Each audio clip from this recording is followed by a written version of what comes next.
Hello, hi guys! Magandang hapon sa inyo lahat. This is Rodriguez from my Saglit channel, a faith healer, also mata reader. So ngayong hapon na tignan natin ang sabihin sa iyo ng ating mga gabay. So this is a monthly gabay for the month of December 2024 for the sign of Libra. So Libra, welcome to my channel. Ano kayang messages, advices, at spirit guides ang ating masasaga for today's video? Kanino kayang energy or kaganapan sa buhay ng mga Libra signs ang ating mga hagilap? So guys, this reading is a general reading na hindi lahat makaka-resonate. Kunin lamang po ang makaka-relate sa inyo. And comment down below kung kaninong energy ang ating nasagap. And of course, don't forget to like and subscribe my channel. And i-get notification bell for more videos update. Maraming salamat po sa mga walang sawang pag-support sa aking channel. Lalo-lalo na ang hindi nag-i-skip ng ads na way pagpalain kayo ng Diyos at may kapal. Siksik-lig-lig nag-uumapaw na biyayang manabalik sa inyo. So let's see guys, what is the messages advice sa iyo ng ating angel spirit for the sign of Libra. So let's see and watch this.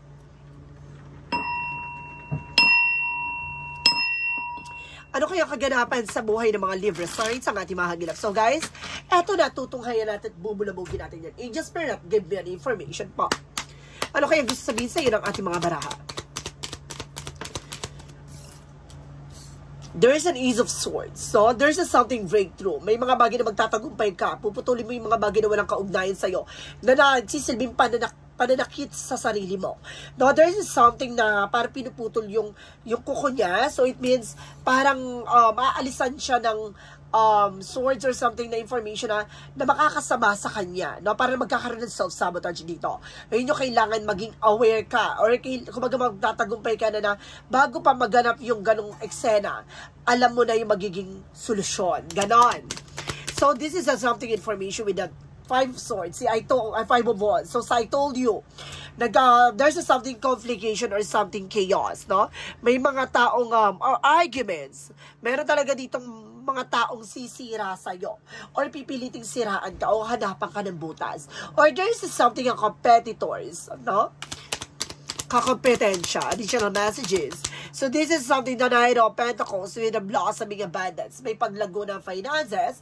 Meron talagang may pagbilis ng takbo ng finances mo dito. And this is something the Seven of Wands that you are also protected.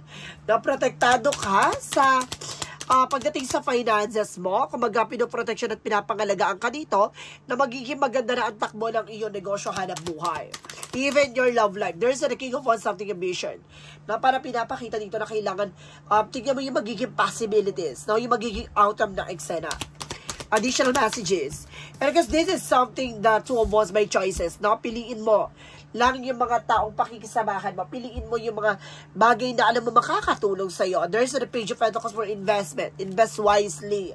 Matuto kang humindi, no? Lalo-lalo na kung ito ay nakakasama sa'yo. Kumbaga, matuto kang mag-invest sa sarili mo.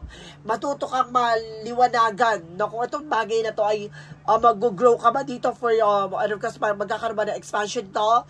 Ganon. Na maging matalino ka kung paano mo manifest yung pangarap mo. And then, because the Five of Wands represent the Eight of Swords, there's a lot of toxicity or negativities against you, no? Maraming negative sa paligid mo, maraming toxic sa paligid mo na maaaring nagbibigay komplikasyon sa iyo. Or there's something competitors, maraming ingitera, maraming bisyosa, maraming mga sausawera, maraming mga chararat, charis, maraming mga chismosa dyan and marites. Let's see what is the Knight of Pentacles. So this is something that Six of Swords with the transition at makakaalis ka na sa situation, no? Unti-unti ka nang makakalaya at makakabangon, no? Ganon, guys. Let's see what is the Seven of Wands. The Seven of Wands represent what? The justice will be served. See? You are also protected right now. So this is something sa Seven of Wands that protected. And the justice card with something a low karma. Protektado ka ng karma, guys. No? Kung ano yung mga bagay na ginawa sa iyo, mayroon pa ng balik na tinatawag. No? The Knight of Wands represent the Hermit card with the spiritual enlightenment. Maliliwanagan ka lahat ng bagay, no? Mabagal man, pero sinisiguradong ipagkakalob sa iyo. Kumagan, makikita mo na parang nakadapa or something na parang sinisilip niya akong parang sinisigurado niya kung itong bagay ba na to ay magiging maganda ba eksena or Para natatakot pa siya sa eksena na to, no? But this is something the Hermit card with the life purpose. No, spiritual. So, it means ito yung tinatawag na comfort zone, no? Kailangan nyo kumawala sa comfort zone nyo. Unti-unti. There is a Two of Wands represent the Three of Pentacles with a collaboration. Mag-iingat ka. There is a Two of Wands by choices. Piliin mo kung sino yung kakausapin mo, pakikisamahan mo, at lalo-lalo na yung pag-sharean mo ng thoughts and information, no? Sa madaling salita, yung pinagkakatiwalaan mo. Mag-iingat ka. Let's see what is the Ace of Swords because the Page of Pentacles. They're represented with the King of Pentacles. So, this is something security. Maging secure ka, no? Sa sarili mo. Because maging secure ka sa time, effort, money, love life, ganon. Kumbaga, naliwanagan ka na rin dito. It's a good part. The Five of Wands because the Eight of Swords represent the two of the partnership. Mag-iingat ka talaga. Kung sino yung mga taong pagkakatiwalaan mo dito, even your partnership, guys. Maraming mga kumakalaban sa'yo. There's a lot of evil eye. Ingatera talaga. What is the excuse me. What is the Nine of Pentacles because the Six of Swords? They're represented with the Seven of Pentacles, harvest time. So, magkakaroon dito ng harvest moment, guys. No, kumbaga, ito yung panahon na ng paglaya sa suliranin, sa lahat ng pasakit at pasanin. Ganon. May paglaya na dito. What is the Six of Wands that requires the Justice card? So, this is the King of Cups for devoted for the person. There's something ancestor guides, no? Meron dito sumusupport at ginagabayan ka dito. Na may mahal ka sa buhay dito na ginagawa pinoproteksyonan ka at iniiwas ka sa possible na mangyayari at magaganap. Na binibigyan ka na paalala at babala. And this is something karma is waving. Na kung talaga pinapakita dito na kung ano man yung mga bagay na ginawa sa iyo ay babalik sa kanila. What goes around comes around. The Nine of Wands is the Hermit card. Represent the Wheel of Fortune. See? Kailangan nyo kumawala sa comfort zone nyo dahil ito na ang kapalaran na maaaring pumabor sa'yo. No, ito na yung pag-ikot ng kapalaran na maaaring magbigay ng bulabog. No, kumaga maaalis ka na sa comfort zone, sa kinakatakutan mo. Dahil bubulabogin na yung buong pagkatao mo dito, mawiwindang ka. Kasi itong bagay na to yung magbibigay sa'yo ng confident. Ganon. Let's see what is the Two of Wands because the Three of Pentacles. You're representing with a magician. So, something manifestation. So, may mga bagay na unti-unti ka naman manifest. May mga bagay na unti-unti mo naman isa sa katuparan, mag-iingat ka sa mga taong pinagkakatiwalaan at mga taong binibigyan mo ng impormasyon. Dahil may mga tao sa paligid mo na sisirain to, plano at pangarap mo. Let's see what is the outcome. Ang outcome is the Queen of Swords, a bigger picture. Lagi mo tinitignan yung magiging possibilities and both side of situations. Let's see. And because this is something, the Eight of Pentacles, there's just focus pagdating sa negosyo, trabaho, hanap buhay mo. And this is a Six of Cups, no? Something remnants, no? Kumbaga may mga bagay na binabalikan dito sa nakaraan na maaaring maging baon sa'yo sa kasalukuyan. Aral, karanasan, ganon. Let's see. Additional messages sa'yo pagdating sa career and finances. There is the King of Wands, something visions, unti-unti mo nang masisilayan, unti-unti mo na makikita ang mga posibleng maganap at posibleng makuha. And the Eight of Cups is something moving forward and moving on. So, kumaga makakalaya ka na, nakikita mo na yung sarili mo na parang nakabangon ka na. No, pagdating sa finances and career, kumaga pinapakita dito nag-grow na ang iyong finances and there is something increasing for salary. No, maaari magkaroon ng promotions, ganon, may pasabog na maaaring magbigay sa iyo ng paglago ng finances. Additional messages pagdating sa love life. Excuse me, guys. And there's the Sun card. Maliliwanagan kapag dating sa buhay pag-iibig. Excuse me, guys, ha. Yung ako ng cutting water. Pagdating sa love life, there's the Sun card, the Four of Pentacles. Saving and protecting your power, no? Ibig sabihin, protectionan mo yung sarili mo, protectionan mo ang love life mo. Kasi may mga sumasapa with an ex. Oh my God, or either a friend of yours, no? Kaya mag-iingat ka, maraming kompetensya dito. Hindi lang sa love life, kundi sa families. Additional messages tayo pagdating naman tayo sa Excuse me, guys. Pagdating naman tayo dito sa health. Pagdating sa health mo naman, let's see. And there is a Four of Cups. They're just reevaluate or analyze, no? Pag-isipang mabuti pagdating sa health issues mo, there's a Tower moment for a major changes. May mga biglaang magaganap sa kalusugan mo. And this is something a Three of Swords, no? Marami kang mga nararamdaman. There's a lot of pain, no? Maaring sa likod, sa balakang, sa dibdib, at sa balikat, no? Mga pasakit at madalas sa ngipin mo. Sumasakit daw. So, let's see, guys, no? What is additional messages with an angel spirit for a magical fairy messages? Represent what? Let's see. Let's see with an angel spirit for magical fairy messages. And this is something, everything is okay. Don't worry. It's all can work in a beautiful way. So, magiging maganda na ang kalalabasan nito, ang sitwasyon mo, huwag ka mag-alala. And connect with the nature. So, kailangan talaga ng something, kumaga, magandang simoy, no? Simoy ng hangin, at magandang kapaligiran, no? Connect with the nature, maaaring nasa paligid mo to. And this is something easy does it, no? Stop trying so hard to control this situation. So, tinatawag tayo surrender to the divine, no? And follow it naturally, hayaan mo maganap, no? Wag mong pilitin, wag mong pigilan, hayaan mong dumaloy. So, let's see what is the synchronicities. And there is a speaking truth. See, may lalabas talaga katotohanan dito. Mag-iingat ka talaga. No, and there is something beauty. Gaganda ang eksena dito. There is something beauty. And because this is something trust. No, meron talagang tiwala dito. No, and because this is something success coming in for you. I told you, di ba? Magsasuccess ka talaga. Sa madaling salita, guys, ha? Parang piliin mo. No, yung pakikisamahan mo, piliin mo, pagkakatiwalaan mo. So, let's see what is the Romance Angels. So, this is something family security. I-secure mo yung family mo dito. There's a dream. Kumaga, there's no second chances. No, kumaga, sa buhay, walang second chances. Ibig sabihin, pinagkatiwalaan mo tong tao na to at kumaga, ginangster at niloko ka, tinraidor ka. Kumaga, may gusto sa partner mo or may gusto sumira ng pamilya mo. It's something a toxic family or either a toxic friends or either a toxic environment. Mag-iingat ka, guys. Kumaga, i-secure mo, pangalagaan mo. Kumaga, yung sinasabi sa'yo dito na yung mga taong pinagkatiwalaan mo before at ginangster ka, niloko ka, tinraidor ka, wag mo nang pagkakatiwalaan dahil lang ahas. Kailanman, kahit magbalat ng anyo at magbalat ng balat, no, ahas pa din yan. Huwag ka magtitiwala, no? Kung minsan nang sinira ang tiwala, huwag ka nang maniniwala. So, let's see what is additional messages for Yin and Yang Oracle card. So, this is something that trust. See? May laking factor ang trust dito. This is a divine timing, no? Kumaga, tinapakita dito na papabor na sa'yo sitwasyon. And this is something chemistry to the both of you guys, no? Kumaga, pagdating sa love life, talagang connected kayong dalawa. This is something a divine, connections. And this is something a dreams and messages coming in for you. Na pinapakita mensahe sa iyo ating mga gabay sa panaginip. No, maaring there's a daydream, nightmare,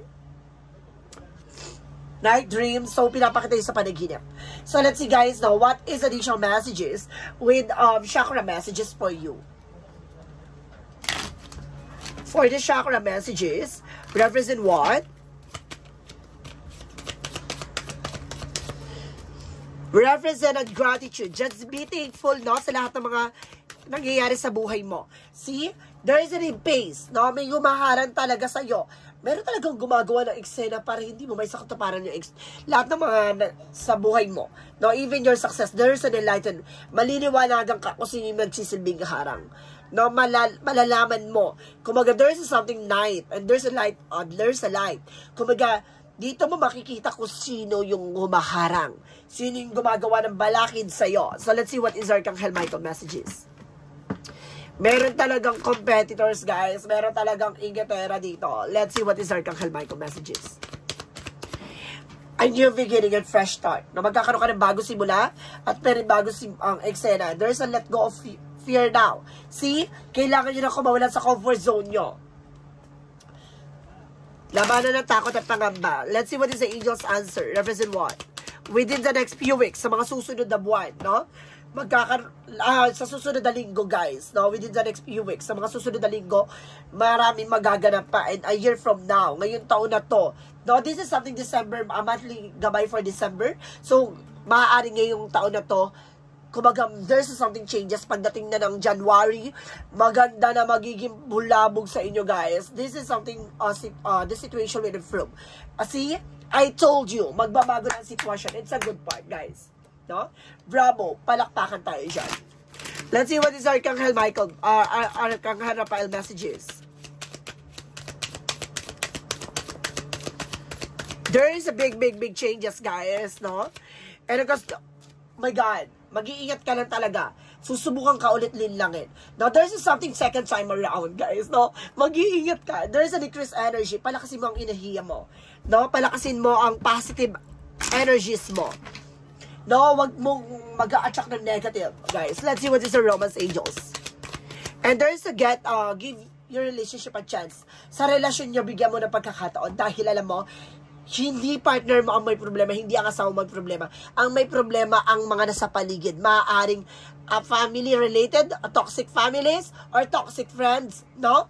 And there's a true love. True love mo tong tao na to, and there's a trust. No? Magtiwala ka sa kanya. So, let's see what is additional messages with an angel spirit. And there is something, talk to your angels. No, kailangan mo kausapin ng mga gabay mo dito, guys. And there's a support. No, sinusuporta ka ng ating angel spirit. And there's an energy healing. So, magkakaroon ng healing session dito, guys. O, kailangan nyo ng healing session para matanggal yung mga blockages nyo. No, at yung mga gumawa sa inyo eksena, binlock kayo para hindi magtuloy-tuloy swerte. No, and this is something freedom. O, see, kailangan nyo na makalaya o makakalaya na kayo this time. Oh my God. O, agapan nyo to, kasi magkakaroon ng, kumbaga, pagpasok ng 2025. No, ngayon, December pa lang, kailangan mabasag na to. Additional messages. And this is something dream guide. No, this is something guardian angels. No, sinusupport at ginagabayan ka. I told you, this is something daydream. Diba? Pinapakita talaga sa iyo sa panaginip. Maaring kumaga, nakatayo ka, nakaupo ka lang dyan, nakikita mo na yung magiging possibilities. Or may mga nai-imagine kang mga mangyayari. Ganon. There is a possible na mangyari talaga at maganap. Let's see what is the energy. The energy represent what? Door to romance. Bukas ang pinto ang pagdating sa romansa. Pagdating sa pinto, pagdating sa pag-ibig. And there's the word represent the travel, success, no? At babaguhin talaga ang mundo mo dito. Oh my God. Let's see what is the Moonology.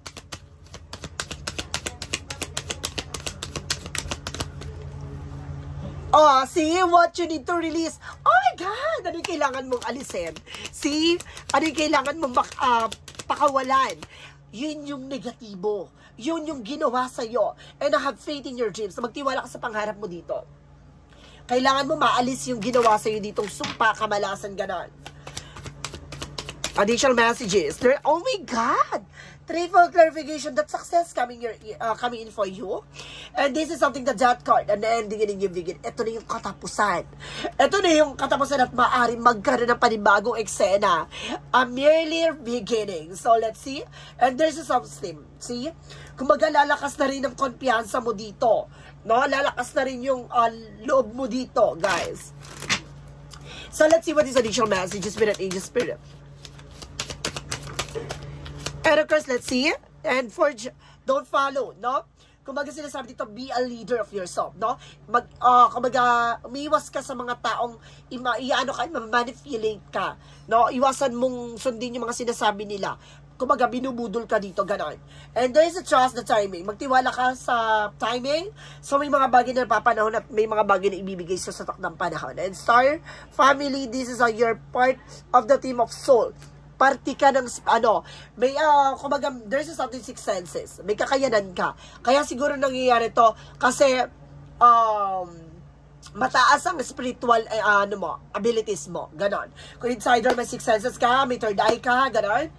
Or meron, kaya mong mag-astral, ganon. So, let's see what is a Jesus loving quotes.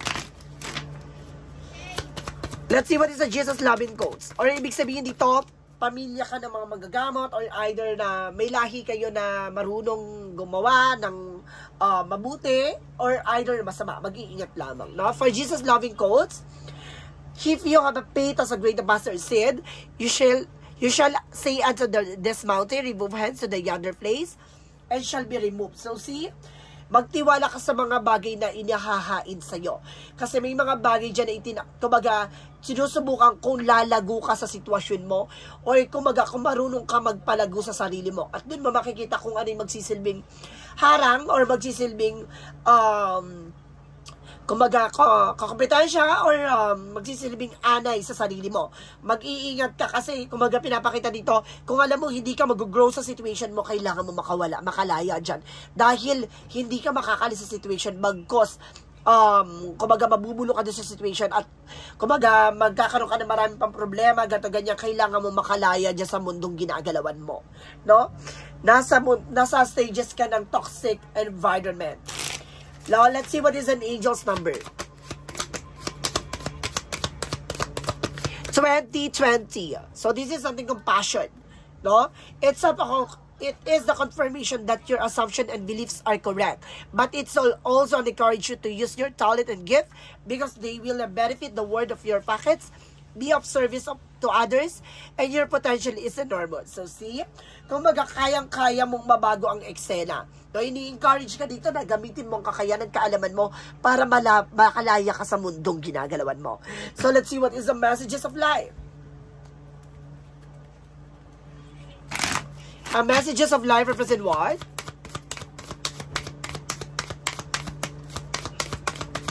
Messages of life represent attaining peace. So, see? Kalayaan, kapayapaan, no? Ang ipagkakalob sa iyo. Sinasabi dito, today I turn within not to find the source of my experiences. There is a find that peace that comes from seeking truth. I understand that the riches discovered within myself has a greater value that all that wealth of the outside world, step by step. I continue my spiritual guess. Little by little, I free myself, rising ever higher and attaining true inner peace. So, see? Kumbaga, pinapakita dito na unti-unti mo maiintindihan, unti-unti mong malalaman ang lahat ng kahulugan na nasa paligid mo. At doon kapag yayabungin, pagpapalain at pagpapalaya sa lahat ng mga karanasan at mga nangyayari sa iyo sa kasalukuyan. Kaya kailangan mong unti-unting bumangon, unti-unting untindihin at unti-unting unawain ang gustong ipabatid ng ating mga gabay, no? Kailangan mong malaman, matuklasan, kailangan mong makaalis sa mundong ginagalawan. So guys, this is a monthly gabay for the month of December 2024 for the sign of Libra. So, Libra, maraming salamat for this wonderful reading. So, once again, this reading is a general reading na hindi lahat makaka-resonate. Kung hindi lamang po makaka-relate sa inyo and comment down below kung kaninong energy ang ating sagot. Because don't forget to like and subscribe my channel and hit notification bell for more videos at videos. Maraming salamat po sa mga wala sa pag-support sa aking channel, lalo-lalo na hindi nag-i-skip ng ads naway pagpalain kayo ng Diyos at may kapal. Siksik liglig na gumapaw na biyayang manubalik sa inyo. Maraming salamat po. And see you in the next video. Bye-bye and babush!